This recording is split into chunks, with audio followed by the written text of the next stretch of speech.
Hello and welcome to another episode of Sermon Braindump. My name is Scott Dalen, an ELCA pastor in Southwest Iowa, and I present these videos every week for a couple different reasons. The first is take my brain out of the mode of background work and move into the process of writing and preparing the sermon that I will preach to my congregation for the weekend.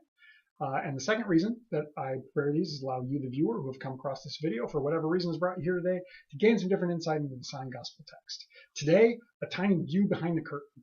Every once in a while, even on a very low-key, low production value, laid back approach like I have, sometimes things go wrong. This is take two because I recorded my brain dump before, and in the process of hitting stop, I somehow did the wrong thing and lost the file. So I talked already about this stuff and it's now lost. So we're going to take this again.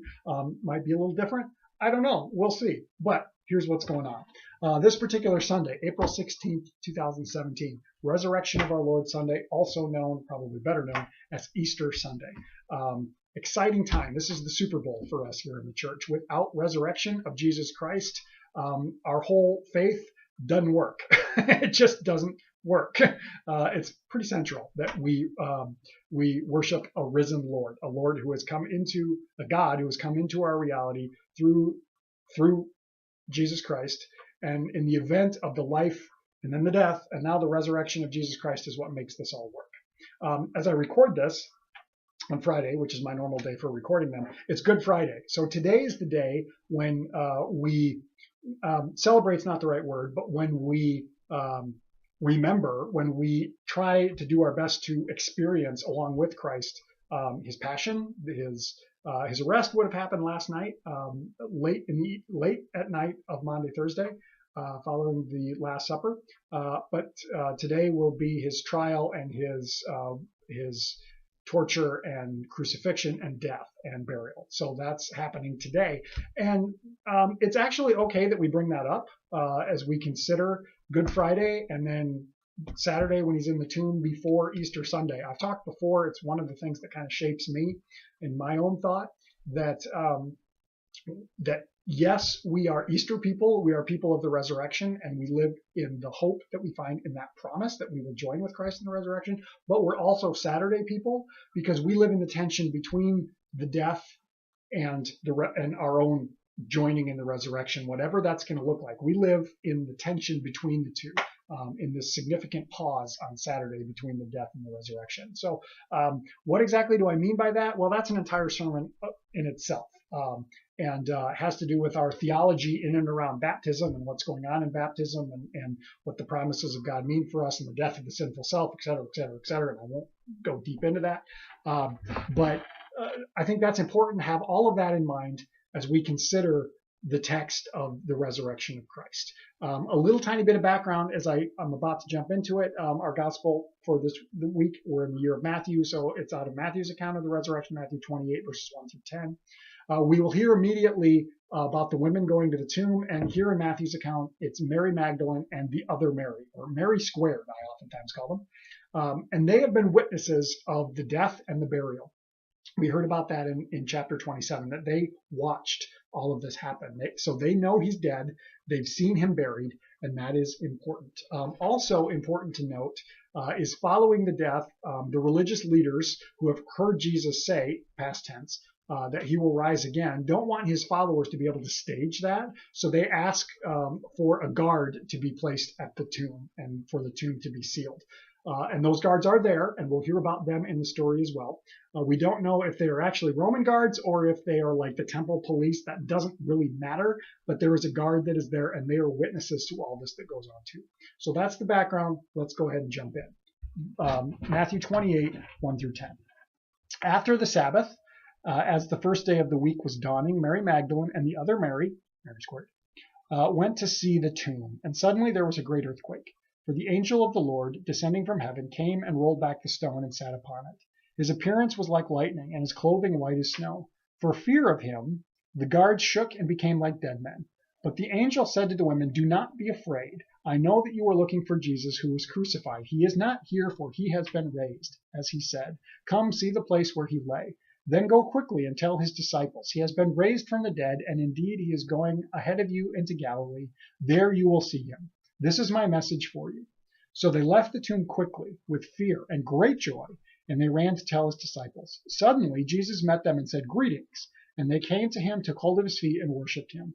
Then Jesus said to them, "Do not be afraid. Go and tell my brothers to go to Galilee. There they will see me."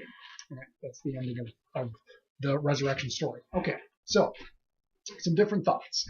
As we pick up, again, remember, Mary and Mary watched Jesus die. They know he's dead. They watched his body be taken down from the cross. They watched him be placed in the tomb. All of this has happened. They know he's dead. And what's different about Matthew as compared to some of the other gospel accounts, the women are not coming to anoint his body. That's not what they're coming for. They're coming to see the tomb, and that's right there in the first verse. They went to see the tomb. And why would this be important? Well, think about our own experience. When someone dies, where do we go? We go to their grave. We go to the cemetery. We go to see them. And not that we can actually see them, but we go to find some sort of connection because that's where they are. That's where their body is. So that's where we go. Can we see them? No. Can we encounter them? No. Can we interact with them? No, we can't. But yet it's still in our nature to go and try and have some sort of connection to the person that has died, the person that we have lost. I think that's what Mary and Mary are doing. This is a person that they love. This is their rabbi. They are disciples. They are followers. They have known him. They have interacted with him.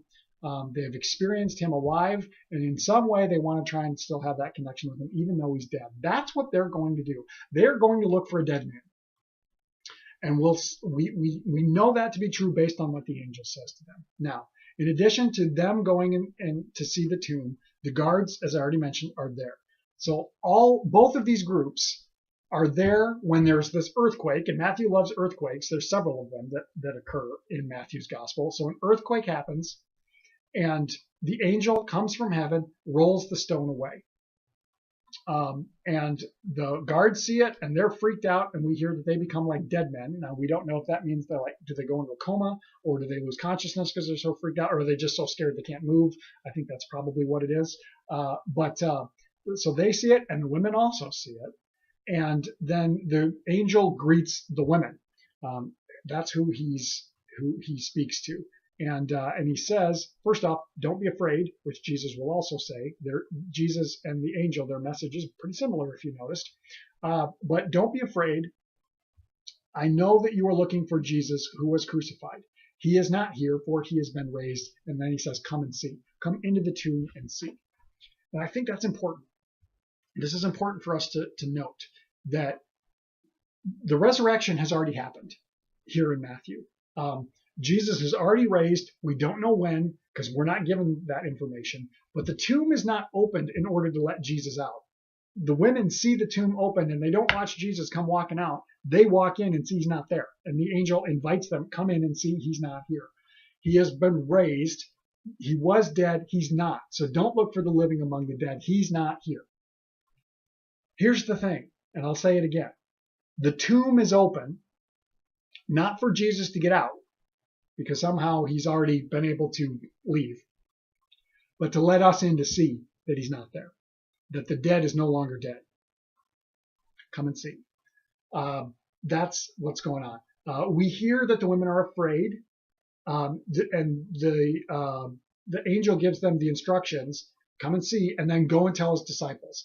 Tell them that he's been raised, go into Galilee, and you'll see him there. And they're like, okay, we've been given a duty, we've been given a command, let's go do it. And they leave the tomb in fear and great joy. So they're still afraid, but their joy is greater. And that's important to note, that both can happen at the same time. And it's in the going that they then encounter the risen Jesus. And it's kind of cool. His greeting, greetings is how it is here in the English, but it's more commonly or more specifically translated as hail or rejoice. But in the vernacular of the time, it's pretty much he's saying, like, it's a normal greeting, like, hey, how's it going? Or what's up? But then his response to that, or what he says is the same. Don't be afraid, but go and tell my brothers to go into Galilee, and there they will see me. And the women worship him, and all this is going on.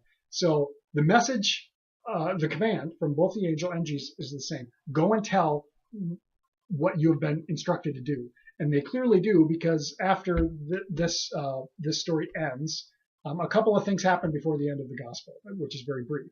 One, the guards, who have also, in the very least, seen the angel and felt the earthquake. So whether they see Jesus or not, and we don't know if they do, they've witnessed this. They go off and they tell the religious leaders what they have experienced, what they have observed. So they go and tell of the empty tomb and the angelic experience. And then the women go off to the other group and they tell as well. And clearly they do, because then the last thing we hear is that the disciples have gone into Galilee and they find Jesus, or Jesus finds them on the mountain. They experience the risen Christ, and we have the Great Commission. That's how Matthew ends. So clearly the women do what they're supposed to do. The women and the guards both are evangelists. They go to tell what they have experienced. Now, maybe the guards tell about a resurrected Jesus. Maybe they don't. We don't know. We're not partial to that information. But they go and they tell about the tomb is empty and his body's not there. He's not there. The women go and tell about an empty tomb and a resurrected Lord, because they have experienced both. And that's what we celebrate, and that's what we are called to do. We are given the same command. Go and tell. Don't be afraid. Go and tell. And we have to go out into the world to experience Jesus just as the disciples do. Go into Galilee. That's something that I heard a long time ago. It's also present in Mark's gospel. Fast forward a year from now, and we'll be getting Mark again. But the same thing happens, that go out there, and that's where you'll find me. That's where you'll find the risen Lord. You got to go into Galilee. You got to go into the world, because that's where he is now. He's been released. He's out there. Not in here, out there. That's what's happening. That's what we're celebrating on this Easter. And I'm kind of pumped about this, that what we experience, what the women experienced, what the guards experienced, and what we see is the tomb is opened, not to let Jesus out, because he's already out, but to let us in to see the tomb is empty, that he's not dead anymore. He's not here anymore. He was dead. We saw it happen. He's not anymore. Wow. If you have thoughts, questions, comments, throw them down in the comment section. We'll continue the conversation that way. Always have a blessed week, and we will catch you next time.